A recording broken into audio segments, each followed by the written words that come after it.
Hey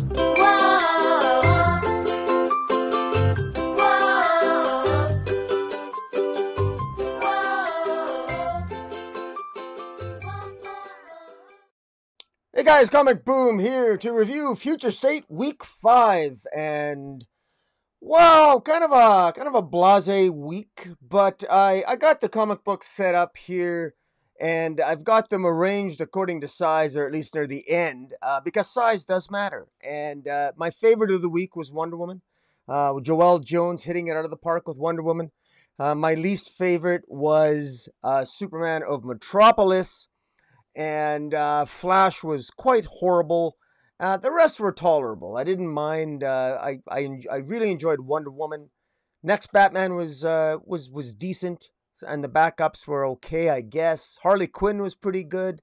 Swamp Thing was meh. It was a meh. And two real stinkers, Superman of Metropolis and Flash, was particularly bad.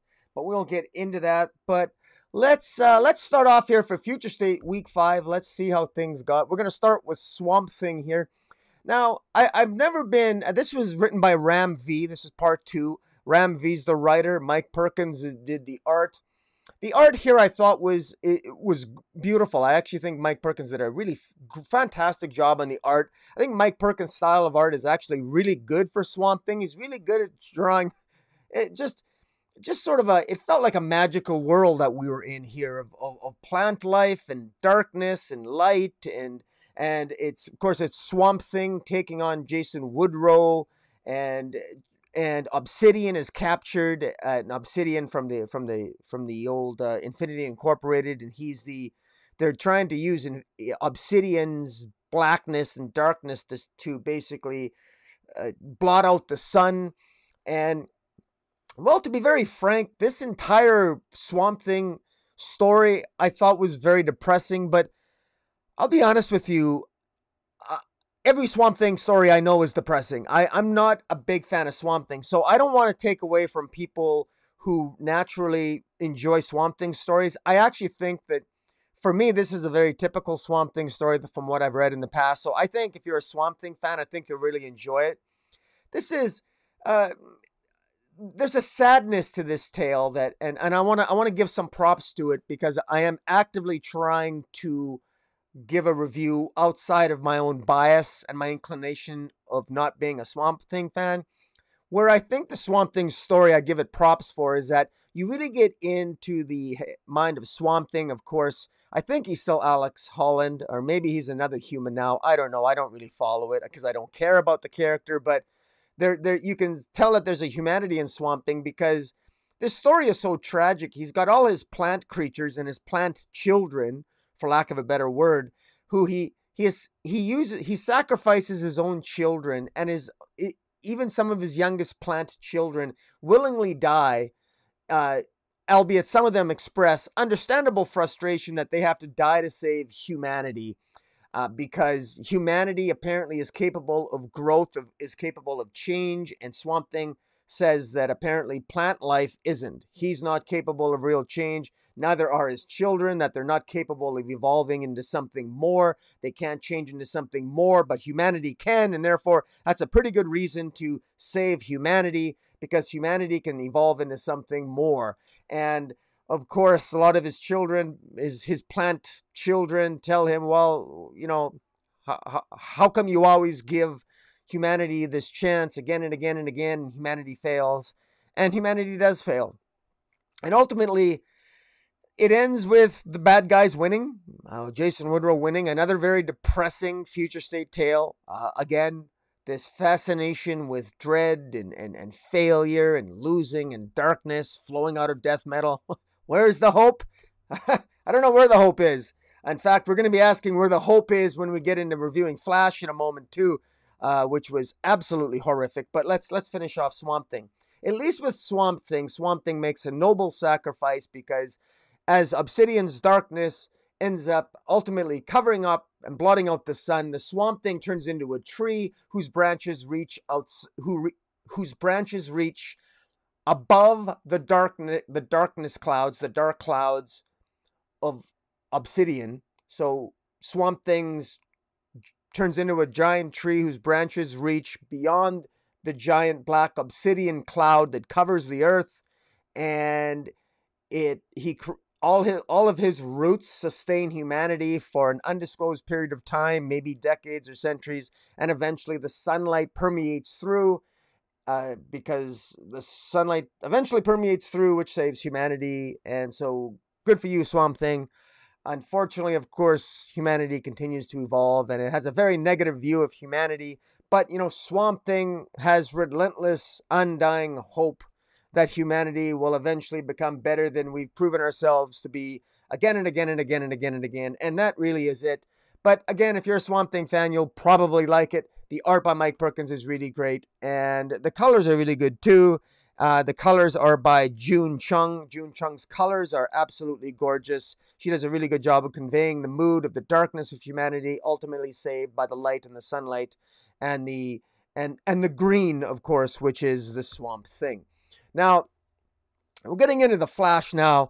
Now, the Flash, good God, what do I say about the Flash? This was by far the most depressing comic book of the week. I'm gonna try to convey some of the story here. In fact, what I'm gonna do is, yes, the writer is Brandon Vietti on the Flash. The art is done by Brandon Peterson and Will Conrad, and the colors are by Mike Adiel. Anyways, the art is absolutely gorgeous, fantastic. It's the story that baffles me here. I'm not a fan of this story.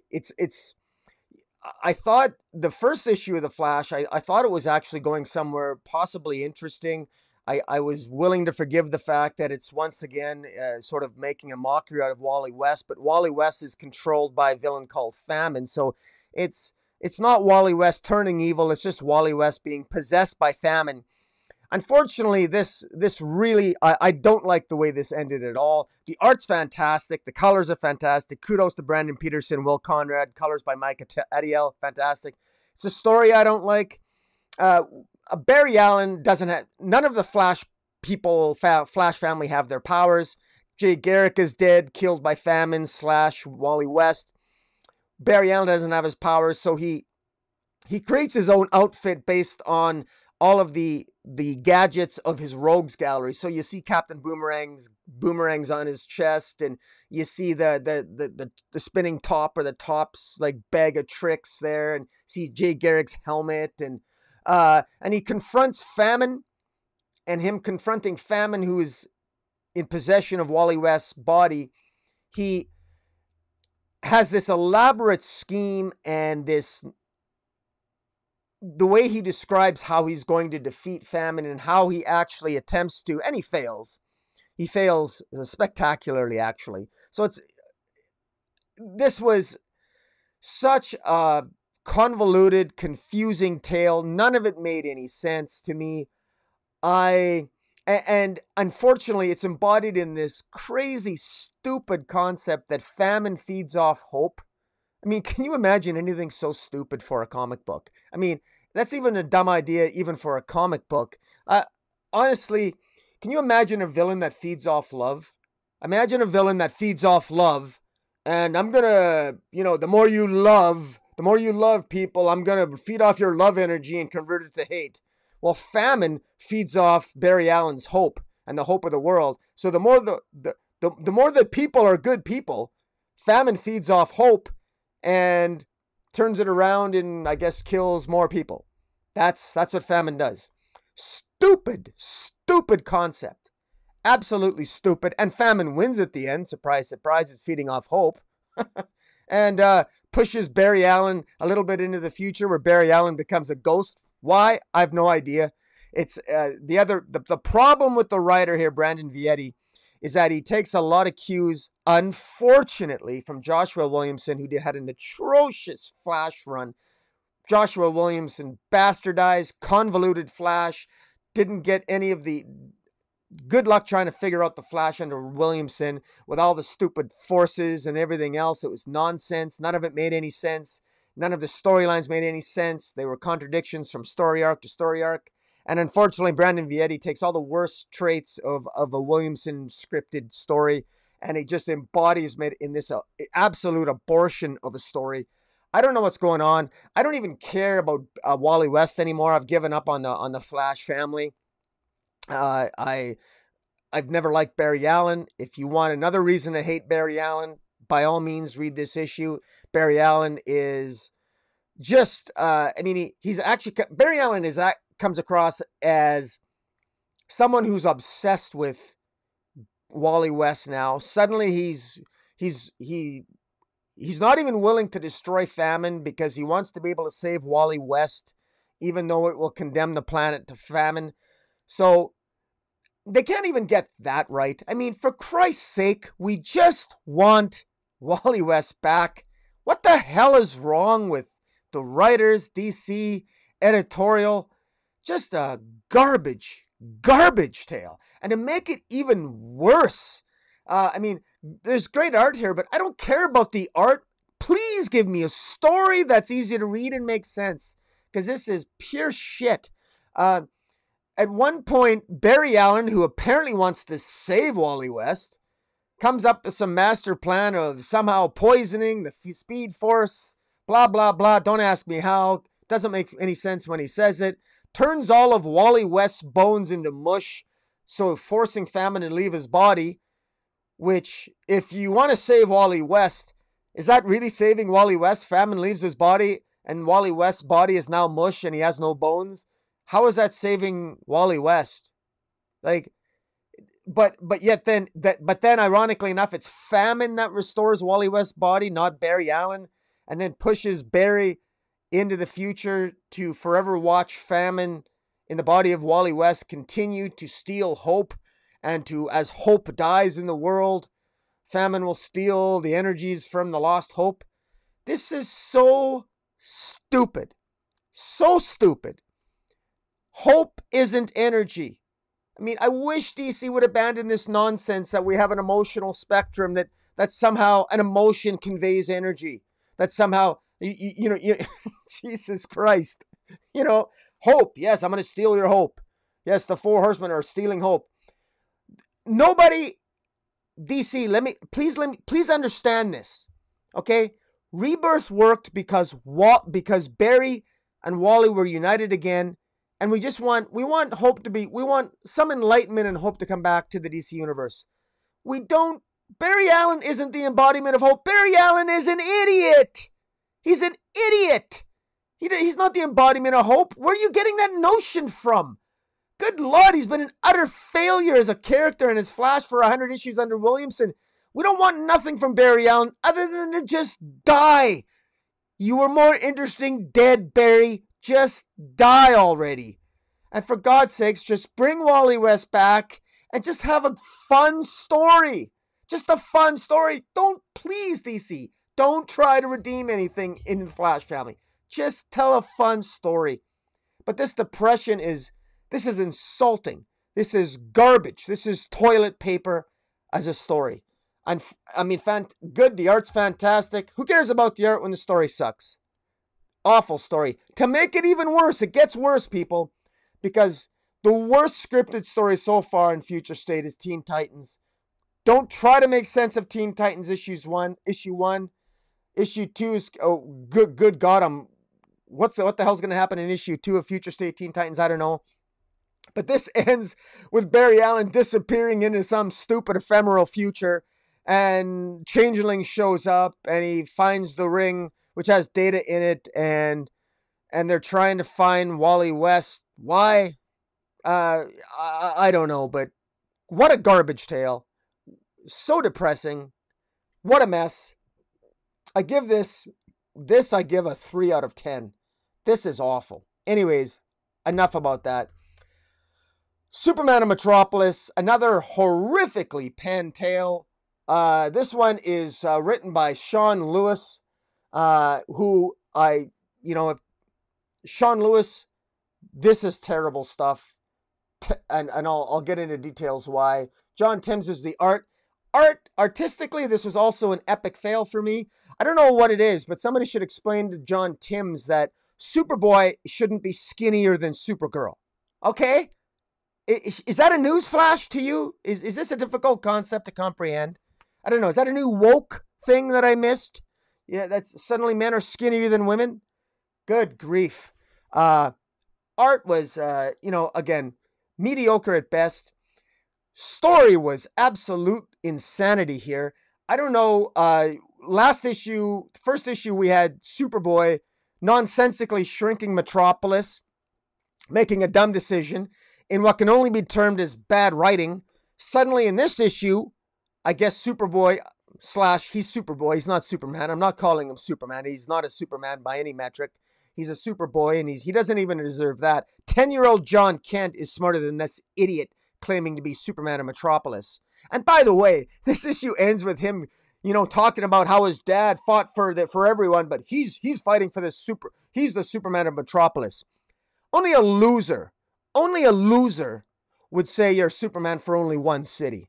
He's a loser. An absolute loser. He betrays Metropolis. He shrinks Metropolis. He then blames a computer for talking him in to shrinking Metropolis. So he even lacks accountability. What kind of a loser hero does that? Jonathan Kent of Future State. That's who, people. Pathetic story. And Brain Cells. What a stupid name for a villain. Brain Cells. He lets Brain Cells talk him into shrinking Metropolis. They fly off into space nonsensically. Supergirl follows them out. Superboy then, Superman / Superboy, Loser Boy, fights Brain Cells, defeats Brain Cells, and then for whatever reason, doesn't destroy Brain Cells. He's a computer. He lets Brain Cells continue to function. Why? Why does he do that? Brain Cells isn't alive. He's a computer. Destroy him. He can, you're blaming him for convincing you to shrink Metropolis. You've got no accountability. You then turn around, flip-flop, and let Supergirl agree with Supergirl that you made a dumb decision and that you were a moron. You then and then you could tell the art here was rushed. The art here by John Timms was really rushed in the end. None of the people in the crowd at the end when he's hovering over Metropolis, he comes back. He's the big hero. All of a sudden, you can see that nobody has faces, and I didn't even show it all. But he comes back, and he apologizes to all of Metropolis. So can you imagine? The military attacks the city. Rather than just remove the military from the city, Superboy, Jon Kent, and all his infinite wisdom, decides to shrink the city to protect it from the military. And then blames it on a giant computer for doing so. Unbelievable. Unbelievable. This is what we have to look forward to. You age up Jon Kent. I mean, by any metric and by all the evidence so far, it is clear that 10-year-old Jonathan Kent is smarter than adult Jon Kent. So why don't we just do another time displacement phenomena and simply switch the two up? Because we need a more intelligent Jon Kent. And since the evidence is clear that 10-year-old Jon Kent is more intelligent than adult Jon Kent, let's just flip them. Please? Please. That's what I want. That's what I want. That's what we need. That's what Metropolis deserves. Good grief. Garbage tale. Anyways, continuing on. Unfortunately, Superman Metropolis contains two other stories that are a complete waste of... Actually, they're not a waste. They're good for removing waste because they're good for toilet paper. This here, Mr. Miracle, good grief. Brandon Easton is the writer. Valentine DeLandren is the art. You know what? I'll even tolerate the art on this. Now, Brandon Easton as a writer here, I took the first page. I think it's the first page. It's the first page of this. I think this was 22 pages long or 20 pages long. I took the first page of this story and the second and the ending page of this narrative, and I put them side by side. And I kid you not, this is all you need to read to enjoy the Mr. Miracle story. And if you don't enjoy it, that tells you something, doesn't it? This is ridiculous. Literally, Mr. Miracle goes through, he avoids these machines that are, I think they're sent from War World. He avoids them for 22 issues, talks and rambles on about nonsense and nothing, and then finally at the end, he is hit with this machine where we know he ultimately is transported to War World, where he runs into Midnighter, which we know from last week. So this is all over the board. There's no rhyme or reason. This is out of sequence, this story. It doesn't make a lot of sense unless you've read the rest of Future State. It's completely unnecessary. And then it shows an older Jimmy Olsen. If you thought Jimmy Olsen was a goofy looking bastard as a teenager, he's just as unattractive as an adult, as can be seen here. Wow. Just wow. But hey, I actually found this entertaining. You know how some things, it's sort of like watching a train wreck when you know something's about to happen and you're just kind of glued because you know something terrible is about to happen and you can't look away. That's how it was reading Superman of Metropolis. Good grief. But hey, The Guardian. This was the best story of the issue. Not saying much, but at least this had some semblance of a story where they're battling some new millennial crazy white woman chick nonsense. The only thing missing from this white woman villain was purple hair. Anyways, I forget even what her name was. Her name was I don't know. This is how memorable this villain is.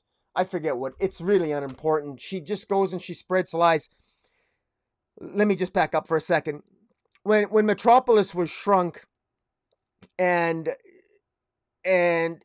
Superman was coming to the realization that it's all his fault, but then decided to put culpability on his pet computer called Brain Cells. While all that was happening, the Guardian and Jimmy Olsen were battling this grown-up teenager that was spreading, I guess, bad rumors and lies throughout Metropolis and was going to kill Guardian and kill Jimmy Olsen. And this was some big to-do about public relations and, trying to do battle against this. I don't know what the hell she is. She almost looks like Dula Dent, this woman. She's kind of got green hair. She looks like she's got white skin. I don't know if that's the screw up of the colorist or whatever. In any event, this is a kind of a disastrous tale. But at least it ends with the Guardian. Looks like the Guardian at least maybe gets laid out of it. He seems to take a beating last issue. Jimmy Olsen looks, as I said, like an idiot. I mean, look at his clothes. I mean, just absolutely looks ridiculous. Sporting a beard, crazy looking hair. Just the future Metropolis is depressing as hell. I don't know what's more depressing to imagine. A future state Metropolis or future state Gotham City with the Magistrate. I don't know. Who's more dangerous? Living in a city with Jon Kent protecting you or living in a city protected by the Magistrate? I don't know. I think that's an actual toss-up. Unbelievable. Anyways, let's get rid of this nonsense. Let's talk about the Magistrate, shall we? The next Batman. Now here, John Ridley. This is part 3 of the next Batman, chapter 3, art by Laura Braga. This was actually not bad. I've been quasi enjoying this next Batman. Jace Fox is Batman, and this story picks up from the last chapter where Jace wants to turn in this married couple that murdered a pedophile because this pedophile killed their child, and Jace Fox, who's got his priorities really, really screwed up, and that is a criticism of the writing here by John Ridley. For some reason, he thinks that Jace Fox would actually waste his time trying to bring a couple of parents to justice for killing a pedophile. Why would he do that? Now, you might think, wow, it's the right thing to do because murder is wrong. But you got to remember, we're in future state. We're in future state Gotham City, where turning them in, Batman knows that these parents will be killed by the Magistrate because they don't believe in trials and fair play. They don't believe in access to justice. They just believe in a bullet to the head. And this is where John Ridley loses control of his narrative in a way that it loses verisimilitude for me. I mean, it kind of did already, a sense in chapter 2, but it loses more this time because now we are to believe that Tanya Fox, who is the mother, there's Lucius Fox, the husband, the mother, Tanya Fox, she works for the city. Lucius Fox doesn't seem to care that he's building all these weapons for the magistrate that he's using to essentially kill masks because they hate masks, because masks were involved in putting their daughter, Tammy Fox, in a coma in the hospital. Tanya Fox is doing her best to try to legalize and try to do her best to come up with a legal argument to justify shooting on sight masks with no questions asked. I mean, she actually says she's a lawyer and she says that with a straight face. I mean, unbelievable. Unbelievable. I mean, I thought Trump's lawyers were bad, but this, wow. Talk about, I mean, this is going to the next level of just, it's really, really hard to believe. And it's extraordinary when you think about it, but it creates tension, obvious tension here that, and this is where it gets better, I think, in terms of, we got Jace Fox, who's Batman, and we got his brother Luke Fox, who used to be Batwing, and Batwing, Luke Fox, is talking to his other sister. I think her name's Monica. That's the other fault, is that John Ridley doesn't do a good job establishing what the name of this other character is. I looked for it. I couldn't find it. It's not anywhere in the narrative that I could find. Not particularly obvious. Again, I attribute all this to editorial. Now, you could say that's just me. It's probably in there, but I've missed it. I don't care. It's got to be more obvious to make this flow more. This is the next Batman series. You got to spell some of these out a little bit more to make it easier for us to identify who these characters are. But in any event, the Fox family is clearly in dispute. This is clearly a screwed up, dysfunctional family with Lucius Fox, Tanya Fox, Jace Fox, Luke Fox, Monica Fox, I think, or whatever it is. I mean, we got all kind of foxes here running around the henhouse, and nobody really knows what the hell is going on. But we got one of them is Batman in the mix, and that's Jace Fox. And in the meantime, Batman is trying to protect these two killers of the pedophile, and they're trying to help him. And ultimately, it ends on a little bit of a cliffhanger because understandably, the parent of one of the suspects that Batman wants to take in, he wants to take these suspects in no matter what, even though he should have he should have things that are higher on his priority list than arresting parents that killed a pedophile. He really should. And the fact that he doesn't, I gotta admit, takes me out of the story a little bit. And I'm not gonna lie, it kind of pisses me off too. But next story. This one was actually my favorite of the issue because I love Astrid Arkham. Because Astrid Arkham is the only one that frankly thinks rationally in my mind. And maybe that means I'm a little bit irrational. Maybe I'm off my rocker. But I like Astrid Arkham because she wants to take over Gotham City. And I like Astrid Arkham here because she is to protect her children, or who she cares about. She cares about the downtrodden of Arkham Asylum. The inmates of Arkham Asylum, they're her family. They're the downtrodden, the forgotten, the insane, the ones that everybody gives up on. And we got Two-Face as her first lieutenant, and we got Zaz, and we got Dr. Phosphorus here, who unfortunately ends up dying in this issue, but makes a sacrifice, and Astrid Arkham does her best to protect him.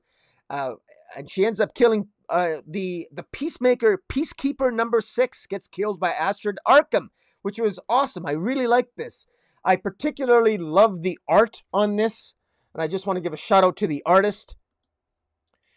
Yes, the artist is Jack Herbert, and the writer is Paul Jenkins. Kudos to Paul Jenkins, artist Jack Herbert. I just enjoyed this. And what I particularly liked was I was curious throughout the entire story as to what the purpose of what Astrid Arkham is trying to do. She was apparently attacking the police station. And it was originally believed that, at least I thought, that even Peacekeeper 1 was thinking that Astrid was trying to take out all the peacekeepers. But that wasn't actually her goal. Her goal was to steal the bat signal and to change the bat signal into a sun, because Astrid Arkham is all about the sun. And I really enjoyed this issue. And Astrid Arkham is a character that, frankly, this is a character that is pretty screwed up in her own way, but she's got her own sense of justice, and she's like a Joan of Arc of Gotham City. and she even likens herself to uh, a Roman leader of a city of past lore, and I forget the name that she uses for herself. She calls herself the I didn't even write it down here.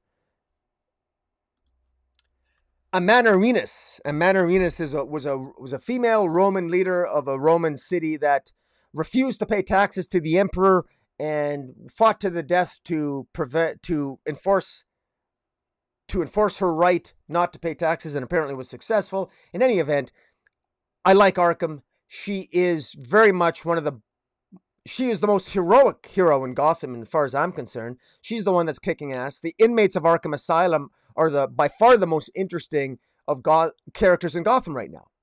I love the character, and it was my favorite story. Now, yeah, and again, the visuals here are just fantastic. The sacrifice made by Dr. Phosphorus, very noble, great story. Now, The Outsiders was also in here. Now, The Outsiders story this one was written by Brandon Thomas, and this one here was interesting. I actually didn't mind this. I artistically, I thought it suffers a little bit. The art is by Sumit Kumar as the penciler. Jody Belair does the colors. I even thought the colors were somewhat muted, I think, or not as bright as I would have hoped. In this issue, it just takes up. This is part 2, continuing the Outsider saga from chapter 1 of the next Batman, and where Duke Thomas ends up taking out. I'm not even sure what the bad guys were doing, to be honest. I can't remember. The most important thing I got out of this is Duke Thomas ends up with the Soul Taker, or the Soul Taker sword, and inside the Soul Taker sword, which normally houses souls, it houses Black Lightning. So that's kind of cool. Black Lightning is now in the Soul Taker sword that is wielded by Duke Thomas, and that's pretty cool. And there's an ending scene there where Duke Thomas is alongside Jefferson Pierce, the Black Lightning, and he's a very intimidating presence, an intimidating figure. So the Signal actually got more cool in my eyes, because I always thought he looked a little bit, frankly, uncool with the whole yellow Signal outfit there. It's not a good idea. It was a dumb outfit. It looked stupid, and he looks much better than in his what looks to be black leather with some yellow streaks in it, as opposed to all yellow leather, which just doesn't work. I mean, it's okay if you wear a yellow shirt with a Harley Quinn shirt like I'm wearing, but hey, in any event, I liked that it was pretty good. I guess the action was okay. Artistically, the action could have been drawn better, and I think that you could tell the art was rushed. At least I hope it was rushed, because I can't imagine he spent a lot of time drawing it. But it was serviceable on the art. The colors made the best out of the art. Again, kind of a meh factor, but again, certainly one of the better stories of Future State, because it actually, number one, it's readable. It makes sense, and it's even kind of enjoyable. And there's a certain cool factor to it with Black Lightning being within the Soul Taker sword, and just Duke Thomas and Katana herself is pretty kick-ass in it. Now, continuing on, Harley Quinn. Stephanie Phillips continues to rock the writing on this, does a great job. And Simone DeMaio and Tony Infante are the artists, and Tamara Bonvillain does the colors. This was really good. I believe this was my second favorite title of the week. Harley Quinn kicks ass. Black Mask shows up, and Scarecrow, of course, who has hired Harley Quinn to help him, help the magistrate sort of take down Black Mask as a villain in Gotham City. The confrontation between Black Mask, the Scarecrow, who dons his own mask, and Harley Quinn, it's very well done here. I love the way it sets it up. It starts off with Harley Quinn and Scarecrow at a crime scene after Black Mask kills a member of I believe one of his minions, for betraying him. And ultimately, Harley Quinn has a confrontation with both the Scarecrow and Black Mask. Harley Quinn gets some revenge on the Scarecrow and ultimately takes out Black Mask as well. And it's just one thing I give Stephanie Phillips credit for. Stephanie Phillips nails the language of Harley Quinn. She is also very good at humor. I love some of the dialogue here is just excellent. Really good dialogue. She's got a really good handle on the evil and the villainy of Black Mask. She captures the voice of Scarecrow very well, and Scarecrow struggles in how to in deciding ultimately on Harley Quinn's advice to don his own mask, because Harley Quinn figures out in her own through her own psychological profiling of Black Mask that Black Mask himself is afraid of masks, other masked people. They ultimately track Black Mask down through a manufacturing plant that manufactures Black Mask's masks, and there's some degree of detective work there, and really in a relatively small number of pages here, this actually works very well, and the art really pops off the page. I quite like it. I think it fits. I get visions of Tank Girl artistically, and I love Tank Girl, and this new sort of more aggressive Harley Quinn kick-ass. Stephanie Phillips really understands Harley Quinn in a way that I think is far superior than previous writers on Harley Quinn. I mean, I haven't enjoyed a Harley Quinn this story this much since Jimmy Palmiotti and Amanda Connor's run, and in fact, I am enjoying Harley Quinn. I am enjoying Jimmy Palmiotti and Amanda Connor's Black Label run of Harley Quinn and the Birds of Prey, which I encourage people to check out because that's quite good too. But kudos to Stephanie Phillips. Now, favorite book of the week, hands down, is Joelle Jones' Wonder Woman. She does the art, and Jordie Bellaire does the colors. Man, what a beautifully... This is such a gorgeous issue, and I don't think I've seen better colors in a comic book in a long time than I have in this particular comic book right now. The art was fantastic. Jordie Bellaire, I absolutely love her character portrayal of Yara Flor here. Yara Flor she's got humor, she's got sarcasm, she's kick-ass. She's not one who's prone to give speeches. In fact, one of the characters here even says that to her, that, you know, you're not one for speeches. And there's a scene here where Yara Flor confronts, I want to show it here. It's on the page right now that I'm looking at it. She's in front of these demons, or she's in Hades, and before Hades shows up, there's these characters that are, I don't know, mythological characters that are, you know, talking big and tough to her about what they're going to do to her, and they're having some rambling nonsense conversation, and she just makes a mockery out of them by saying, check this out, and she does the disappearing thumb thing, and ta-da, and she's just having fun. She's in hell. She's in Hades, and she's making jokes to demons. And even when Hades shows up, she sort of just sits there, stands up, and is just waiting for something to happen. This is a brave woman, and such a breath of fresh air. This is so much better than Diana of Themyscira. Yara Flor of the Brazilian Amazonian tribe, infinitely more interesting. I can't wait till Joelle Jones writes her as Wonder Girl. I'm so looking forward to that. I want Yara Flor to replace Diana of Themyscira. Diana, you can stay dead. You can stay with the judges of creation.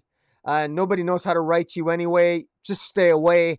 I'd rather just have Yara Flor from this point on. We don't need you. Sorry, Diana. Bye. You had a good 50-year run or whatever the hell it was. Just go away. Thanks. Thanks for coming out. But Yara Flor is great. The colors here are just amazing. I mean, while she's in hell, Yara Flor is there to actually rescue one of her fellow Amazons who saved her life in battle. And the brilliance of the colors here, Joelle Jones pencils. She pencils in red, and Jordie Bellaire, the way that they do the flashback sequences is all in red ink. It's absolutely brilliant. It's beautiful. It's obvious it's a flashback. It works so well. And that's juxtaposed against scenes of Yara talking to her Amazonian friend who she wants to rescue from hell while she's in hell. it works so well. And the scenes of the bright colors that is Yara Flor's costume as she's being engulfed and overwhelmed by the dead in hell that are in these subdued gray colors. It works so well. The colors pop off the page and they're subdued and moody and dark when they need to be. This is really excellent. There's this gorgeous page where Hade's wife, Persephone, shows up and appeals to Hades to spare Yara Flor and to give her an opportunity to travel through hell to try to find her Amazonian sister. And it's absolutely gorgeous. This is easily the book of the week. And again, the flashbacks are fantastic. I recommend that people pick this up. What I like about this is a story that is really completely divorced from the Future State tale. A huge criticism of Future State is that there is no real timeline that makes a lot of sense. It's very, very challenging to piece all the moving narratives together. And frankly, some of them, like this narrative in Wonder Woman, is not actually connected to the other narratives anyway, thank God. And it's so much better because of it, because it can be appreciated on its own, and this can be collected in its own trade paperback. Ultimately, I know it will. And I hope it's not put in a paid paperback with Future State, because this story doesn't deserve to be tainted with the Future State moniker. It's better than that. This can be a standalone tale that doesn't need to be connected with Future State at all, quite frankly. It doesn't do it any justice. Again, so it's so gorgeous. A gorgeous scene of Hades being, of the devil. I called him Hades. I apologize. Whatever, you know what I'm talking about. The devil himself in Hades, or whatever the hell he is. Angry that Yara Flor is successful in rescuing her companion. But guess what? Another surprise and another compliment to Joelle Jones, because Yara Flor fails. She actually fails to save her friend. Her Amazonian sister, gets trapped in hell, and her friend tells her, it's okay. It's okay. It's my, thank you for saving me. This is my destiny. This is my path.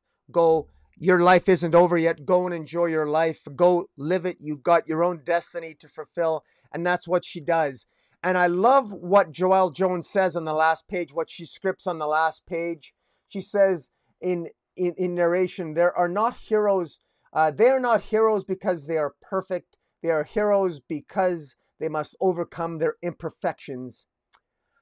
And ultimately, isn't that what makes, I suppose, human or not, that is why we continue to tell their stories. And there you go. It's because of the imperfections of characters that we continue to tell their stories. Isn't that the truth? And I think, if I didn't know better, I would think that was Joelle Jones saying, look, Wonder Woman isn't perfect anymore. We're done with this nonsense and this horse shit of having Wonder Woman written perfectly, of a perfect woman always giving speeches. Yara Flor doesn't like giving speeches. She's funny. She's sarcastic. She likes kicking ass. She'll hit you before she negotiates with you. This is a Wonder Woman that I can respect. This is one that I like much more. And speaking of horse shit, she's got a horse named Jerry. A flying horse named Jerry. I mean, what's not to like about this? Great story, guys. And finally, I rank these all according to size, because as I said at the beginning of this, size does matter. Wonder Woman came in first for me, my favorite story of the week, followed by Harley Quinn, followed by the next Batman, followed by Swamp Thing, followed by the abortion known as Flash, and then followed by the disaster known as Superman of Metropolis. By far the most disappointing hero in the DC echelon of heroes for Future State is the new Superman himself. Sad to say, but fortunately, we've got Yara Flor's Wonder Woman. Guys, tell me what you think of Future State Week 5. Do you agree with me or disagree with me? Let me know. And until next time, guys, hit the subscribe button. Follow me on Twitter at Metropolis40. Until next time, Comic Boom out. Whoa.